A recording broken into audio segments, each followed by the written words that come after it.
everyone. Today I want to talk about my blind buy successes and misses of 2024.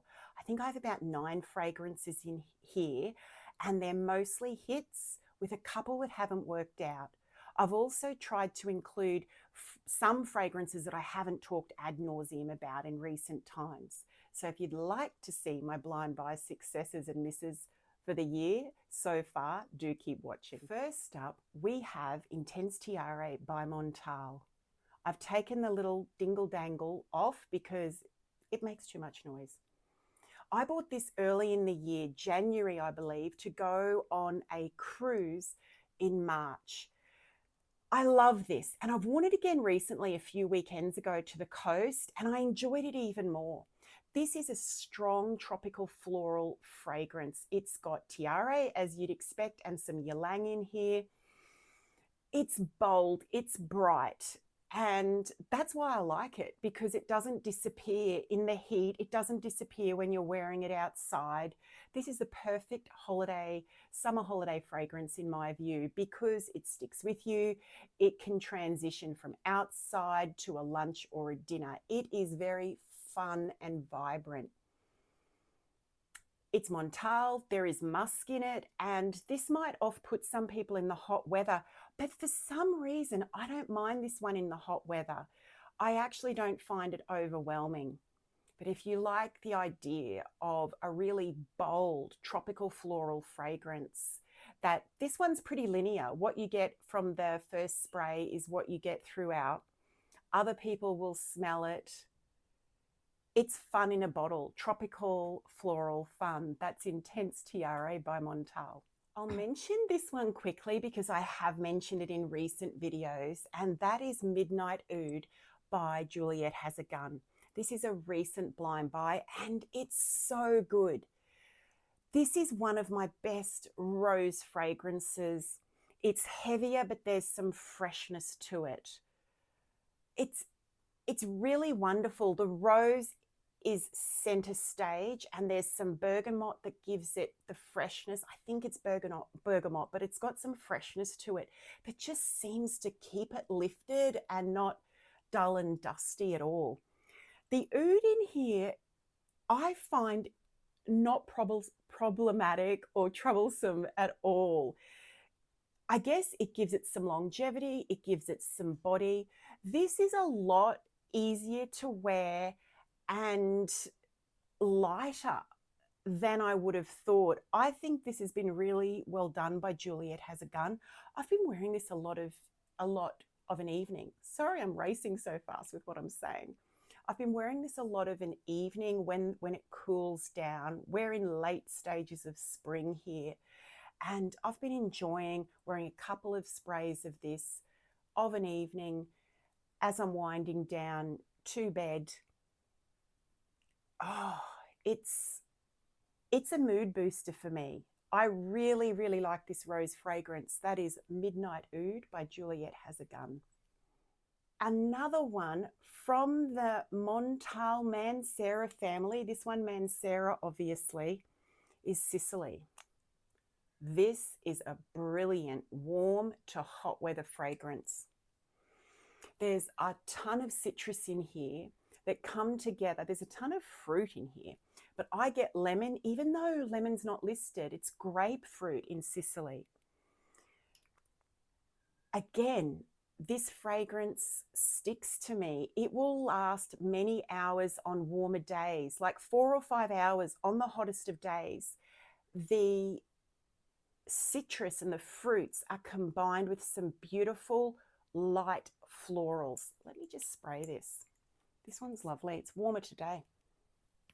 Yeah, opening a burst of fruits. All sorts of fruits, grapefruit. I think there's even pineapple in here. It might be a little bit of peach.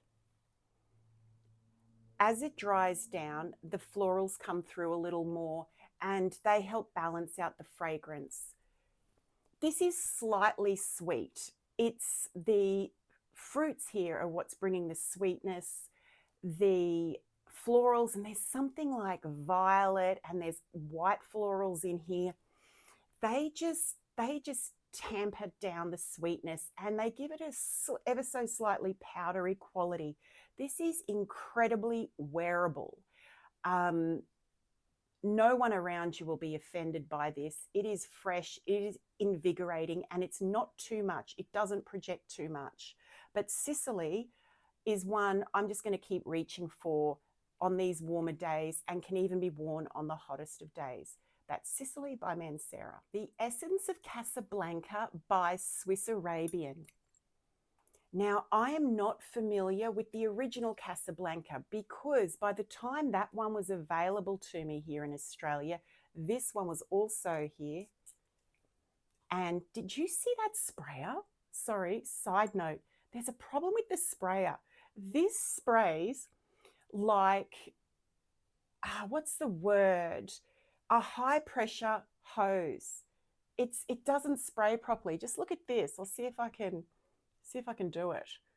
Like, oh, it's just, the spray is kind of crazy. Yeah, it's like a high pressure hose. There's nothing gentle about the sprayer.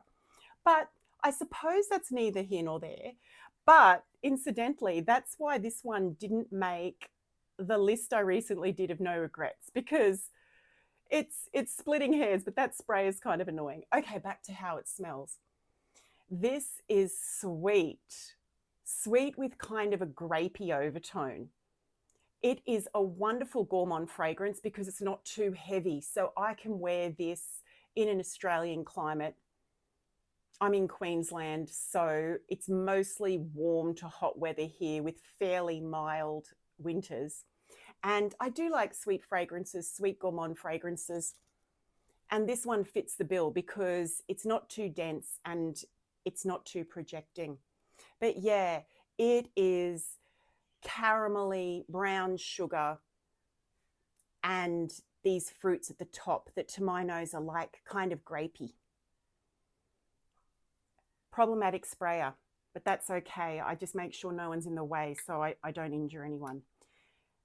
The Essence of Casablanca by Swiss Arabian. An affordable gem I got earlier in the year as a blind buy is Pure Honey by Kim Kardashian. This didn't cost very much at all, and it's truly beautiful. Let's give this one a spray. This is beautiful. If you like a warm, honeyed, floral scent, oh, this is great. It's fairly linear, and mostly what I get is honey that smells like, to me, pollen. I think there might be mimosa in here. Whatever the florals are, they bring to mind to me that kind of mimosa, that yellow pollen-y kind of feel. And it's not too waxy. I believe beeswax is in here, but it doesn't overwhelm me. I find in some other fragrances that are very honey oriented, like the Ellis Brooklyn one, the wax bothers me, but I don't get it in here. This is feminine, powdery, feminine, but warm. Other people smell it. It's a compliment getter. That is Pure Honey by Kim Kardashian, a very successful blind buy. Kayali, Eden Juicy Apple. This was a blind buy. I've said in another video that for all the other Kayali larger bottles that I've bought, I have had the 10 ml first. This one I didn't. I just went straight for this one this year. It's brilliant. I think this is dismissed sometimes by people as juvenile, and to me, it's not at all. Let's spray. This is a beautiful sprayer. Again, it sprays a lot, but it's diffuse. Look at this one. Oh, this is, if you like tart fruits, lychee, berries, apple, that's what this mostly is. And I find the longevity not too bad. I do layer it. I've mentioned before, I layer it a lot with Anna Abiad Rouge from Lattafa. This, again, is incredibly mood boosting if you like tart, fruity fragrances. And as I say, it doesn't smell at all to me like a body mist or anything like that. I think this is way more unique than that. I think it's really special. I'm a big fan of Kayali's fragrances, and this one didn't disappoint at all. And being in a warmer climate, as you can see, I wear this a lot. That is Eden Juicy Apple by Kayali. Amore Cafe by Mancera. I have mentioned this quite a bit, and there is a dedicated video on it. Wonderful, wonderful. This smells better to me.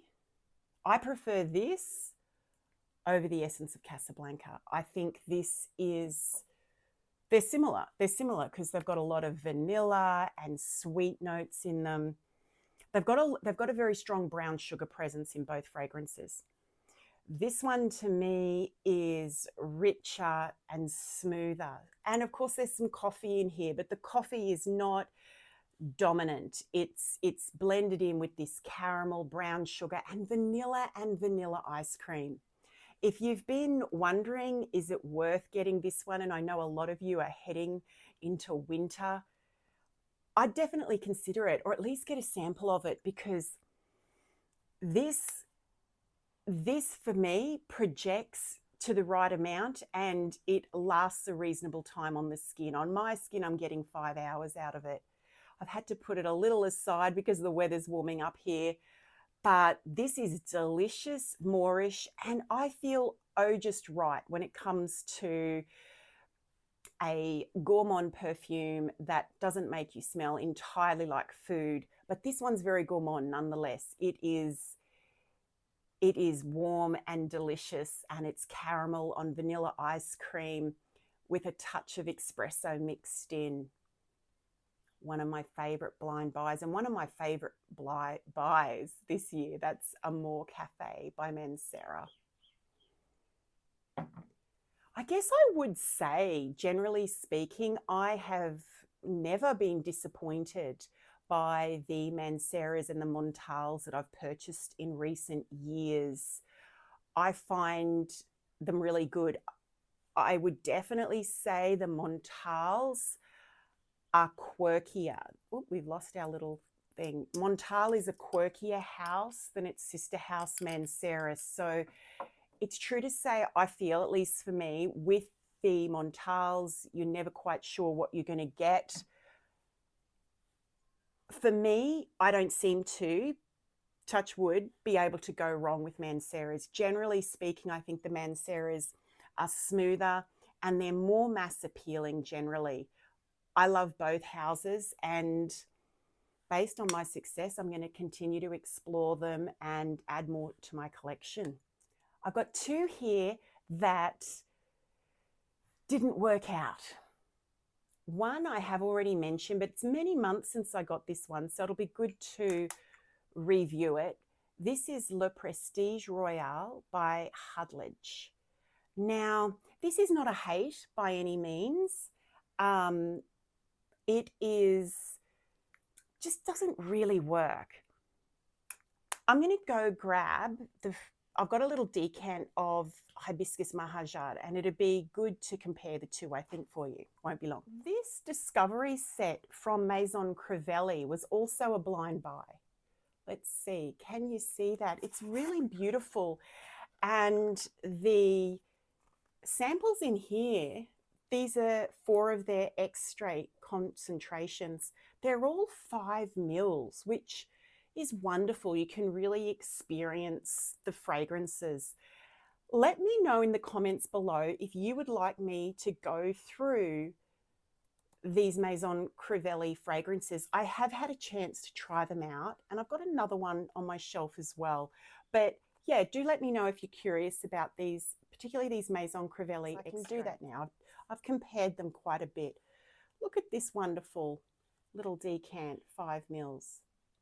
So let's give this a spray.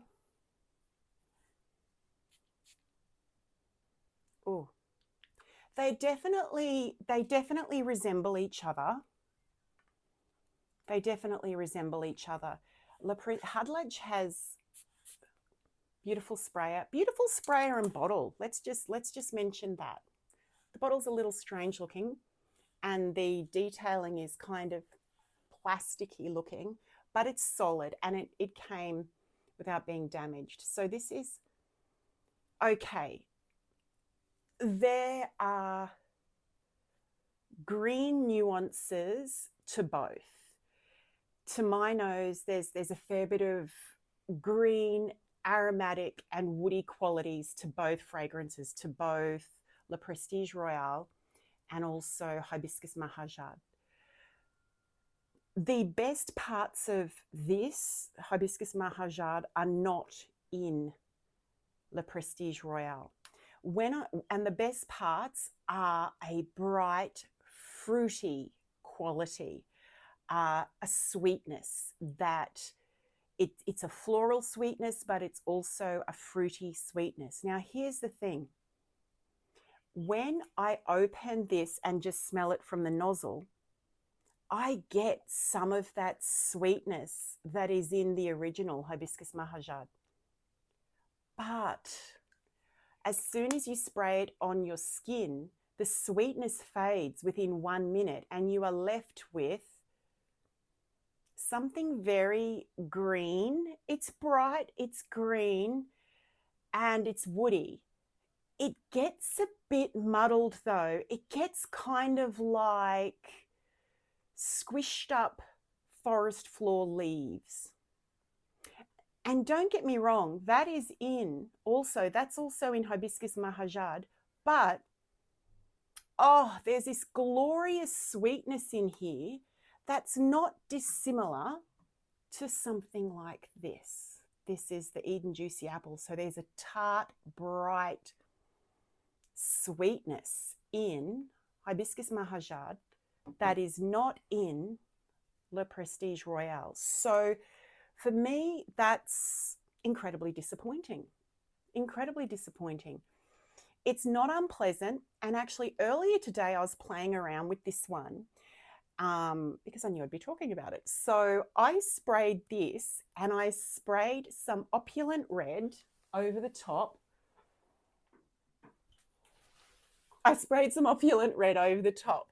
And that was a wonderful combination. That actually brought the best out of this. This has enough floral sweetness in it to really enhance this. It didn't make it smell more like Hibiscus Mahajad. This is its own thing. In fact, I think some Eden Juicy Apple with this would make this smell more like Hibiscus Mahajad. But it was a nice combination. But let's face it, for a blind buy to be successful for me, it needs to be good on its own. And this, I've had this for many months now, so it's macerated and matured and all the rest of it.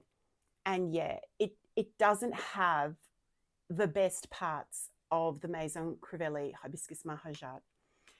Also, the longevity is nowhere near this Extrait de Parfum Hibiscus Mahajad.